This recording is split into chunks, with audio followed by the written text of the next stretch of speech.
శ్రీమాత్రే నమ. జయ గురు దత్తాత్రేయ నమ.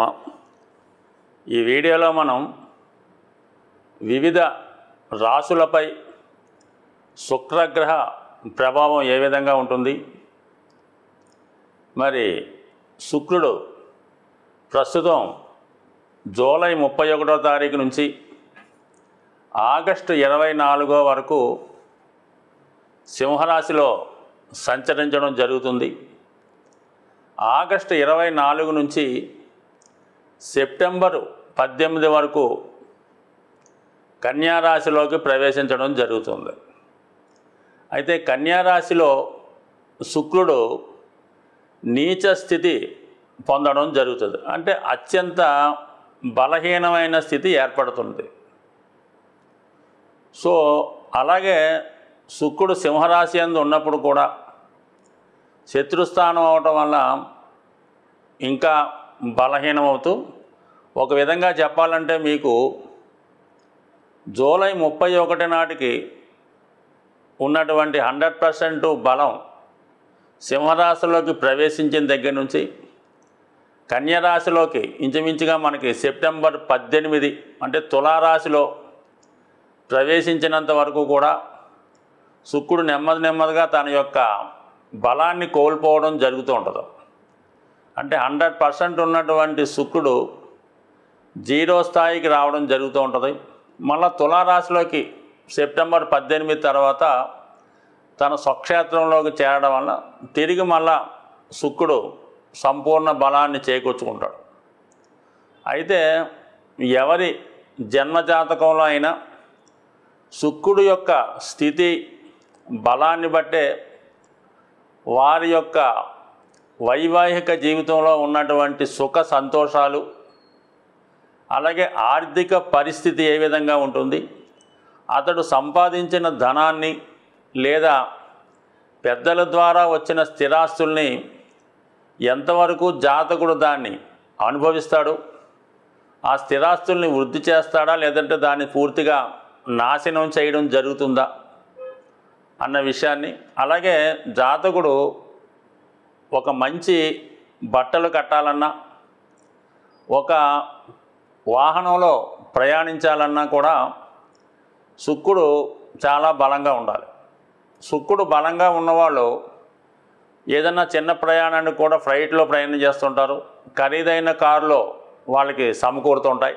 అది ప్రభుత్వం అవ్వచ్చు, సొంతం అవ్వచ్చు. శుక్రుడు బలం ఉంటే ఆ విధంగా అవి అనుభవంలోకి రావడం జరుగుతుంది. మరి శుక్రుడు బలహీనంగా ఉన్నప్పుడు కేవలం ఆర్డినరీ బస్సుల్లోనో జనరల్ కంపార్ట్మెంట్లోనో ప్రయాణం చేయవలసి ఉంటుంది.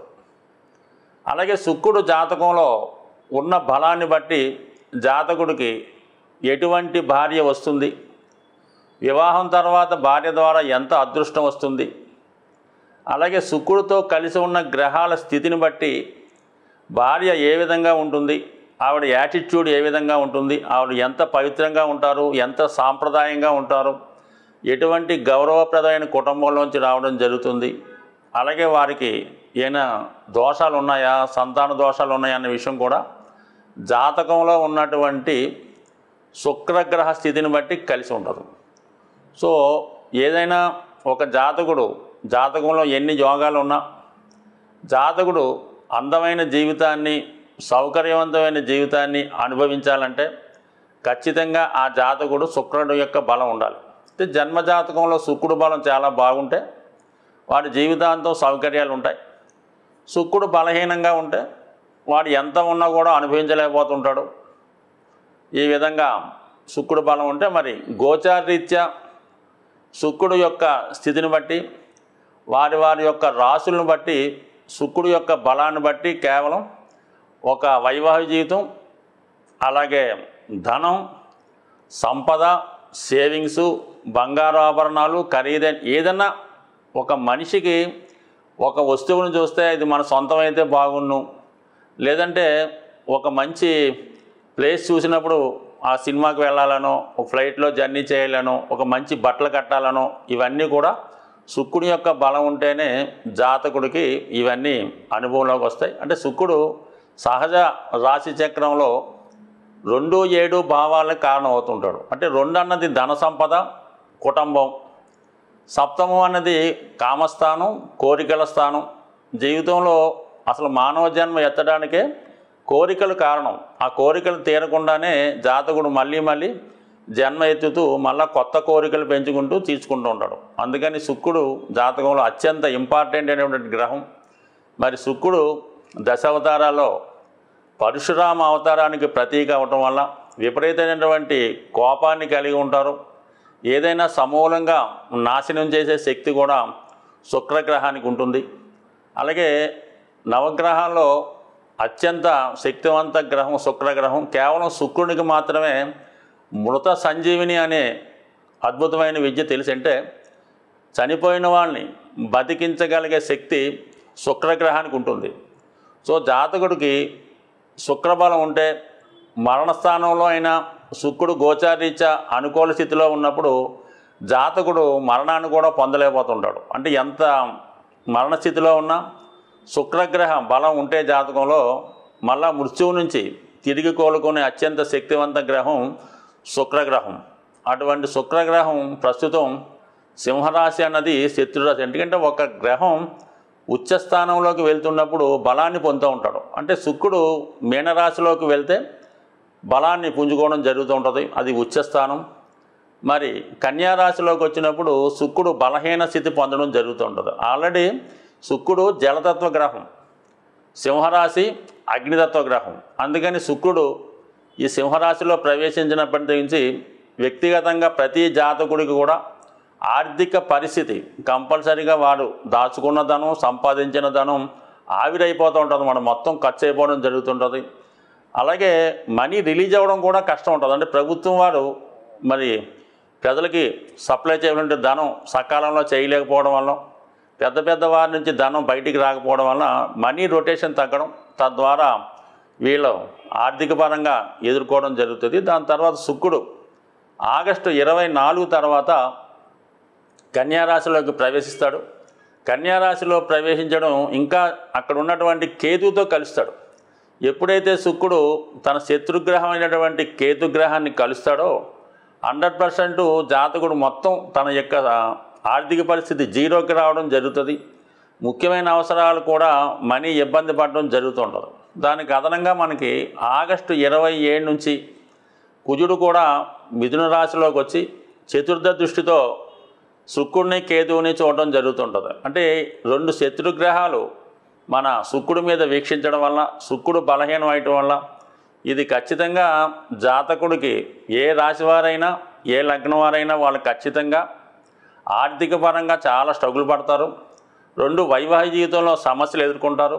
వ్యక్తిగతంగా జాతకులు స్త్రీలై ఉంటే, స్త్రీ జాతకం అంటే ఖచ్చితంగా స్త్రీలకి అనారోగ్య సమస్యలు, అలాగే గైనికి సంబంధించిన ప్రాబ్లమ్స్, నరాలకు సంబంధించిన ప్రాబ్లమ్స్, చర్మ వ్యాధులు లాంటివి వచ్చే అవకాశం ఉంటుంది. కాబట్టి ఖచ్చితంగా స్త్రీలు ఇంచుమించుగా మనకి ఇప్పటి నుంచి రాబోయే సెప్టెంబర్ 18 వరకు చాలా విషయాల్లో జాగ్రత్త తీసుకోవాల్సి ఉంటుంది.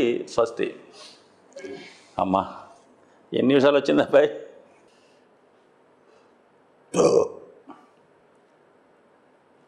మీనరాశి వారికి శుక్రుడు తృతీయ అష్టమాధిపతి, 2 పాపస్థానాలకి బాధ్యత వహిస్తూ ఉంటాడు. అలాగే మరి తృతీయం ప్రమాదాలకి కారణమవుతుంటాయి, అష్టమం ఆకస్మిక సంఘటనలకి కారణమవుతూ ఉంటాయి. 2 కూడా ఒక విధంగా చాలా స్ట్రగుల్ పెట్టే స్థానాలు. 3, 8.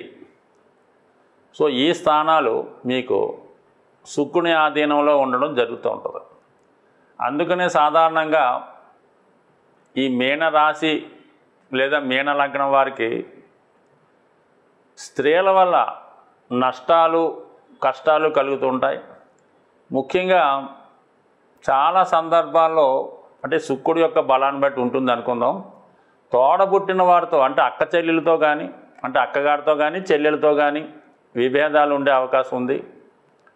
సాధారణంగా వీళ్ళ జీవితంలోకి ఒకళ్ళు ప్రవేశిస్తే ఒకళ్ళు దూరం అవుతుంటారు. ముఖ్యంగా ఈ రాశివారు అంటే మనం శుక్రుడు సోదరులకి అక్క చెల్లెలకి కారణమవుతే, చంద్రుడు తల్లికి కారణం అవుతూ ఉంటాడు. అలాగే వివాహం జరిగిన తర్వాత ముఖ్యంగా వీరికి అక్క చెల్లెళ్ళు దూరం అవుతారు. తల్లిగారితో కూడా అప్పటిదాకా ఉన్నటువంటి ప్రేమ అభిమానాలు సాన్నిధ్యం కొద్దిగా దూరమైనట్టు కనబడుతూ ఉంటుంది. అంటే ఏదో విధంగా బ్యాలెన్స్ చేయలేకపోతుంటారు. అటు తల్లిగారి యొక్క ఇటు భార్య యొక్క వీళ్ళ మధ్యలో మీరు బ్యాలెన్స్ చేయక సతమతం అవుతుంటారు. ఎవరో ఒకరినే మీకు మరి వాళ్ళతోనే మీరు మీ యొక్క ప్రేమ అభిమానాలు పంచుకోవాల్సి ఉంటుంది. బట్ ఏదైనప్పుడు కూడా ఇది సున్నితమైనటువంటి మనస్తత్వం కాబట్టి చాలా వరకు ఈ మీనరాశి వారు ఎవరు దూరమైనా హర్ట్ అవుతూ ఉంటారు. అందరూ కావాలనుకుంటారు కానీ అటువైపు నుంచి అంత ప్రేమని పొందలేకపోతూ ఉంటారు. మరి ప్రస్తుతం శుక్రుడు శత్రుస్థానంలో ఉన్నాడు. పైపెచ్చు అది శుక్రుడికి ఈ శత్రుక్షేత్రం అవుతుంది, అలాగే 6వ స్థానం అవుతుంది. కాబట్టి కంపల్సరీగా ఈ సమయంలో మీరు మీ కుటుంబంలో రక్త సంబంధీకులైనటువంటి స్త్రీలతో విరోధాలు విభేదాలు రావచ్చు. లేదా మీ భార్యకో లేదంటే అమ్మగారికో ఏదో విధంగా సమస్యలు రావచ్చు. కోర్టు సమస్యలు అవ్వచ్చు, ఉద్యోగపరమైన సమస్యలు అవ్వచ్చు, లేదా అనారోగ్యపరమైన సమస్యలు రావచ్చు. సో అలాగే ఆగస్టు 24 సెప్టెంబర్ 18 మధ్యకాలంలో ఏదో ఒక సంఘటన మిమ్మల్ని చాలా ఇబ్బంది పెడుతుంది. అది మామూలు కుటుంబ సంబంధించిన విషయాలే అనుకుందాం. భార్యకి ఏమైనా అనారోగ్య సమస్యలు రావడం కానీ, ఆమె ఇతరుల మాట విని మిమ్మల్ని నిందించడం లేదా మీ కుటుంబ సభ్యులు నిందించడం లాంటి కార్యక్రమాలు రావడం వల్ల కొంతవరకు మీరు మీ భార్య మీకు దూరమైందనో లేదంటే మీకు అనుకూలంగా లేదనో చాలా మనస్తాపానికి ఎమోషనల్కి గురయ్యే సంఘటనలు కూడా ఈ సమయంలో జరిగే అవకాశం ఉంది. సో ఏది ఏమైనప్పటికీ కూడా జూలై 31వ తారీఖు నుంచి సెప్టెంబర్ 18వ తారీఖు మధ్యలో మీరు ముఖ్యంగా మీ యొక్క బంధువులతో అక్కచెల్లెళ్ళు మదరు అలాగే భార్యతరు బంధువులతో చాలా సౌఖ్యంగా కంఫర్ట్గా వాళ్ళకి ఎటువంటి ఇబ్బంది లేకుండా వాళ్ళకి ఏ విధంగా కూడా బాధ కలిగించకుండా ప్రవర్తించుకోవడం మంచిది. ఫర్ ది సేమ్ టైం మీకు ఆర్థిక పరంగా కూడా కామన్గానే ఇప్పుడు మీకు బాగా ఫైనాన్షియల్ స్ట్రెస్ ఏర్పడింది. దానికి తోడు మరి ఈ శుక్రగ్రహ సంచారం మీకు జూలై 31 నుంచి సెప్టెంబర్ మధ్యకాలంలో విపరీతమైనటువంటి ఆర్థిక ఒత్తిడికి ఏర్పడే అవకాశం ఉంది. అలాగే మీరు మీ బంధువుల దగ్గర ఏమైనా చేయబదులో ఆర్థిక సహాయమో తీసుకొని ఉంటే తప్పనిసరి పరిస్థితుల్లో చెల్లించాలనే ఒత్తిడి మీ మీద రావచ్చు. ఈ కారణం వల్ల కూడా కొన్ని మనస్పర్ధలు గొడవలు వచ్చే అవకాశం ఉంది. కాబట్టి సాధ్యమైనంత వరకు ఏదో విధంగా ఈ సమస్యని సెప్టెంబర్ 18 వరకు పోస్ట్పోన్ చేస్తే దాని తర్వాత సర్వం సౌఖ్యంగా ఉండి మీ యొక్క సమస్యకి ఒక మంచి పరిష్కారం దొరికే అవకాశం ఉంది. స్వస్తి. శుక్రుని యొక్క ఇబ్బందుల నుంచి కష్టాల నుంచి బయటపడాలంటే ముఖ్యంగా మగవారు స్ఫటికమాల ధరించడం అన్నది చాలా అనుకూలిస్తుంది. దీనివల్ల మీరు ఎటువంటి వ్యామోహాలకి లొంగకుండా ఆర్థిక పరంగా స్థిరపడడం, మనసు కంట్రోల్లో ఉండడం జరుగుతూ ఉంటుంది. అందువలన కంపల్సరిగా మరి ఈ సమయంలో మీరు స్ఫటికమాల ధరించడం అన్నది ఉత్తమం. అలాగే ఆర్థిక పరంగా వ్యాపార అభివృద్ధికి గోమతి చక్రాలు ఒక 11 తీసుకొని చక్కగా శుభ్రంగా ఉన్నటువంటివి తీసుకొని ఒక కవర్లో ప్లాస్టిక్ కవర్లో బయటికి కనబడే విధంగా క్యాష్ బాక్స్లో పెట్టుకోవడం వల్ల చాలా మంచిది. అలాగే మరి అవకాశం ఉన్నవాళ్ళు మీ ఇంట్లో అవకాశం ఉండి మీకు ఆనవాయితీగా ఉంచుతుంటే చిన్నది ఒక బొటన వేలు ప్రమాణం గలది స్ఫటిక శివలింగం కానీ స్ఫటిక శ్రీచక్రం కానీ వీలైతే 2 ఒక చోట ఉంచుకొని మరి స్ఫటిక శ్రీచక్రానికి కుంకుమతోనూ పూజ చేయాలి, లేదంటే కుంకుమతో కప్పి ఉంచాలి. స్ఫటిక శివలింగాన్ని ప్రతిరోజు కూడా వీలైనంత వరకు శుభ్రమైనటువంటి వాటర్తో అభిషేకం చేస్తూ వీలైతే మారేడు దళం అక్కడ ఉంచడం వల్ల 100% మీ యొక్క ఈ శుక్రగ్రహ ఇబ్బందులు తగ్గుతాయి.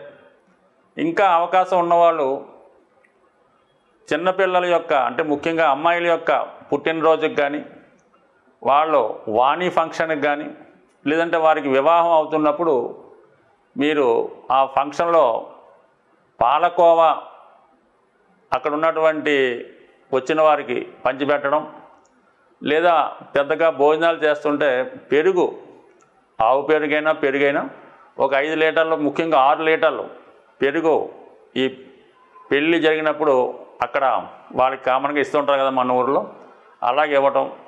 ఈ విధంగా చేయడం వల్ల ఇంకా చాలా ఇబ్బందులు ఉన్నాయి అనుకున్నప్పుడు శుక్రవారం కానీ మంగళవారం కానీ సాయంకాల సమయంలో అంటే సూర్యాస్తమయ సమయంలో మరి ఏదన్నా హనుమాన్ టెంపుల్లో కానీ అమ్మవారి టెంపుల్లో కానీ 6 గులాబీ పువ్వులు వారికి టెంపుల్లో ఇవ్వడం, 6 ప్రదర్శనలు చేయడం వల్ల కంపల్సరిగా శుక్రుని యొక్క అనుగ్రహానికి పొందుతారు. ముఖ్యంగా స్త్రీలకి ఆరాధించడం అంటే వాళ్ళకి ముఖ్యంగా అక్క చెల్లెలకి విలువైనటువంటి పట్టు వస్త్రాలు బహుకరించి వాళ్ళ ఆశీర్వాదం తీసుకోవడం వల్ల మరి ఇప్పుడు వస్తున్నటువంటి నెలలో వస్తున్నటువంటి రాఖీ పండగ రోజు ఎవరైతే మీ యొక్క శ్రేయస్సు ఉన్నతి కోరుకుంటారో వారితో రాఖీ కట్టించుకోవడం వల్ల కూడా మీకు శుక్రగ్రహ అనుగ్రహం పొందే అవకాశం ఉంది. స్వస్తి. ఎక్కువ చెప్పేం